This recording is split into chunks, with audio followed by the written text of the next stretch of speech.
Бишкектин Октябрь райондук соту паракорлукка шектүү башкы прокуратуранын 3 кызмат адамына жана Чүй облустук милициясынын 2 ыкчам кызматкерине карата чечим чыгарды. Бул тууралуу маалыматты аталган мекемеден кабарлашты. Маалыматка ылайык Чүй облустук милициясынын 5-башкармалыгынын кызматкери, ушул эле мекеменин улук ыкчам кызматкери, башкы прокуратуранын коррупцияга каршы аракеттенүү башкармалыгынын башчысы жана дагы 2 прокурор пара талап кылуу боюнча күнөөлүү деп табылган. Тергөөдө алар кылмышка шектүүлөрдөн $80 000 пара талап кылганы аныкталган. Сот милициянын 2 ыкчам кызматкерин жана башкы прокуратуранын башкармалыгынын башчысын үй мүлкүн мамлекетке алуу менен 13 жылга, 2 прокурорду 7 жылга эркинен ажыратты.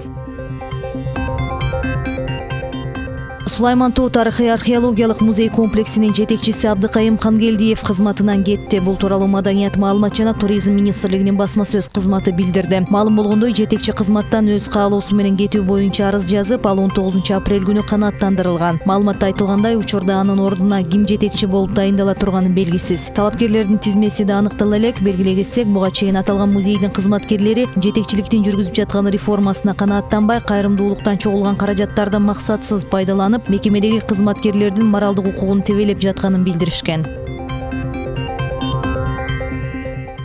Премьер-министр Мухаммед Калай Абылгазиев 21 апрелде вице-премьер-министрлердин жана өкмөттүк аппараттын түзүмдүк бөлүктөрүнүн жетекчилеринин катышуусунда алгачкы жумушчу кеңешме өткөрдү. Бул тууралуу өкмөттүн басма сөз кызматы билдирди. Маалыматка ылайык, премьер-министр өкмөттүк аппарат бийликтин аткаруу бутагынын ишиндеги, атап айтканда, өлкөнүн жалпы социалдык экономикалык өнүгүүсүндөгү өзгөчө ордун баса белгиледи. Мухаммед Калай Абылгазиев вице-премьер-министрлердин жана өкмөттүк аппараттын түзүмдүк бөлүктөрүнүн жетекчилеринин астында өкмөттүн жаңы курамынын иш принциби жана артыкчылыктуу багыттарын белгиледи. Мындан тышкары өкмөттүн чечимдерин жана башка ченемдик укуктук документтерди даярдоодо анын сапатын жогорулатуу зарылдыгы көрсөтүлдү. Аны менен катар Мухаммед Калай Абылгазиев өкмөттүн жалпы ишмердүүлүгүндө коомчулуктун пикирин эске алып, ошондой эле президенттик аппарат жана жогорку кеңеш менен тыгыз өз аракеттешүүнүн маанилүүлүгүн белгилеп кетти. Кеңешменин жүрүшүндө премьер-министр өкмөттүк аппараттын тийиштүү түзүмдүк бөлүктөрүнө ыкчам чечимдерди талап кылган бир катар тапшырмаларды берди.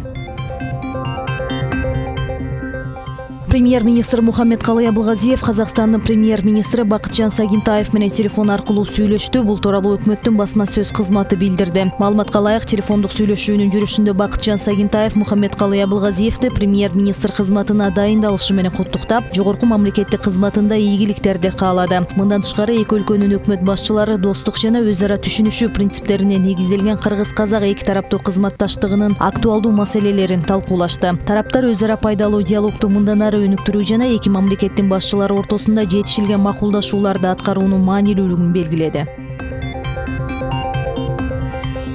Бишкек-Нарын Торгар жолунун 120-чакырымы болгон Боом капчыгайында 23 апрелден 4 майга чейин Кыргыз темир жолу ишканасынын кызматкерлери тарабынан тоо боорундагы таштар атайылап түшүрүлөт. Бул тууралуу өкмөттүн маалымат кызматы билдирди. Аталган мөөнөт ичинде саат 9:00дөн 15:00га чейин капчыгайдын жолу маал-маалы менен жабылып, унаа кыймылына милиция көзөмөл салат. Маалыматка караганда 30-40 унаа топтолуп калган учурда ташты түшүрүү иштери токтоп, машиналар өткөрүлөт. Кыргыз темир жолу ишканасынын кызматкерлери күндүз, күн ачык болгон күндөр гана таш түшүрүшөт. Башкы прокуратуранын соттордун ыйгарым укуктарын камсыз кылуу башкармалыгынын башчысы Улан Чалбаевке ири суммадагы пара алгандыгы жөнүндө расмий түрдө айып угузулду. Бул тууралуу улуттук коопсуздук боюнча мамлекеттик комитетинин басма сөз кызматы билдирди. Маалыматка ылайык, 1 май райондук соту тарабынан тергөө иштери аяктаганча Улан Чалбаев УКМКнын убактылуу кармоочу жайына камакка калтыруу чечими кабыл алынган. Эскерте кетсек, 16 апрелде башкы прокуратуранын соттордун ыйгарым укуктарын камсыз кылуу башкармалыгынын башчысы Улан Чалбаев $200 000 пара алып жаткан жерден кармалган. Учурда тергөө амалдары жүрүп жатат. Сириянын согуш болуп жаткан аймактарына кетүүгө аракет кылган Кыргызстандын 2 жараны Санкт-Петербург шаарынан кармалганын РИА Новости агенттиги билдирди. Кармалган жарандар сотто Жебхат ан-Нусра эл аралык террордук уюмунун катарына кирүү үчүн кетүүнү каалаганын айтышкан. Маалыматта айтылгандай, 20 жана 21 жаштагы жарандар 2 айга камакка алынды. Ошондой эле алардын Орусияда жүрүү үчүн берилген убактылуу документинин мөөнөтү бүтүп калган. Шаардык соттун маалымат кызматынын жетекчиси Дарья Лебедева Кыргызстандын 2 жараны дал ошол документтеринин мөөнөтү өтүп кеткендиги үчүн кармалып камакка алынганын айтты. Ал ошондой эле Кыргызстандын жарандарына бейтааныш киши согушкерлердин лагерине чейин алып барууга жардам берем деп сөз бергенин кошумчалады. Башкы прокуратуранын кызматкеринин унаасын жардырууга шектелген адам 21 жылга эркинен ажыратылды. Бул тууралуу Жогорку соттун басма сөз кызматынан билдиришти. Маалыматка ылайык, башкы прокуратуранын ички иликтөөлөр бөлүмүнүн кызматкери Эркин Курманалиевдин унаасын жардырган деп айыпталып кармалган жарандын ишин 20 апрелде Октябрь райондук соту карап өкүм чыгарган. Ага ылайык анын мүлкү конфискацияланып, 21 жылга эркинен ажыратылып, жазасын күчөтүлгөн тартиптеги абакта өтөйт. Эскерте кетсек, окуя 2016 жылдын 29 июль күнү Бишкектин четиндеги Орто Сай айылында болгон. Анда башкы прокуратуранын ички иликтөөлөр бөлүмүнүн кызматкери Эркин Курманалиев унаасынын эшигин ачкан кезде жарылуу болгон. Анын кесепетинен унаа ээси оң көзүнөн жана сол колунан жабыркаган, кылмышка шектүү катары 38 жаштагы жаран кармалган.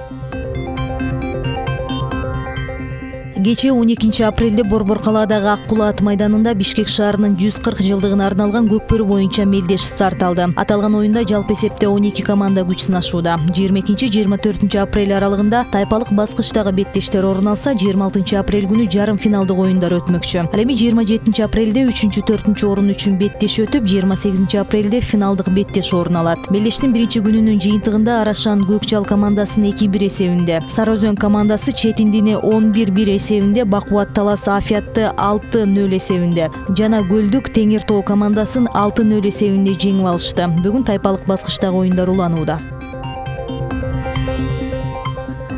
Бишкек шаарындагы жаштар багында ар кайсы диний уюмдардын өкүлдөрү тазалык акциясын өткөрүшүп, 100 көчөт отургузушту. Ишембиликке Кыргызстандагы диний уюмдардын өкүлдөрү катышты. Максатыбыз биринчи кезекте айлана чөйлөнү тазалоо жана таза жашоону камсыз кылуу. Ошону менен бирге эң биринчи максаттарыбыздын бири конфессиялар аралык диалогту, конфессия аралык мамилени, ынтымакты.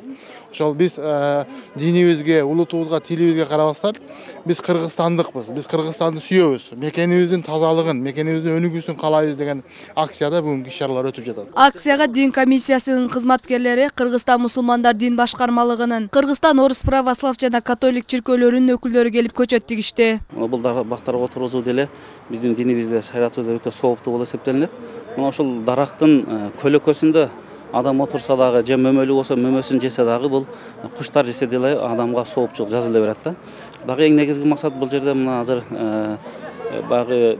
бардык мекемелер, диндер аралык биримдикти ынтымакта чоңдоо болуп атат. Негизи кайсыл жерде эле ынтымак биримдик болсо, мына ошол жерде өнүгүп өсүү болот. В благом деле. Вот мы очень рады, что мы здесь есть. Биз азыр көчөт отургузуп жатабыз. Бишкектин мурдагы жашыл шаар макамын кайтарып алуу үчүн ар бирибиз салым кошушубуз керек деп ойлойм. Мындай иш-чаралар ынтымакты дагы да бекемдейт. Может быть, сегодня положили начало. Уюштуруучулардын айтымында бул иш-чара диний жамааттардын ынтымагын чыңдоо жана Бишкектин тазалыгын камсыздоого салым кошуу максатын көздөйт. Ишембилик таза жашоо программасынын алкагында өттү. Таза жашоо айлана чөйрөнү көрктөндүрүп, жаратылышты коргоп, таштандыдан арылууга багытталган республикалык саамалык болуп саналат. Айсара Атаналык кызы, Калыбек Абдымамутов, Нью ТВ.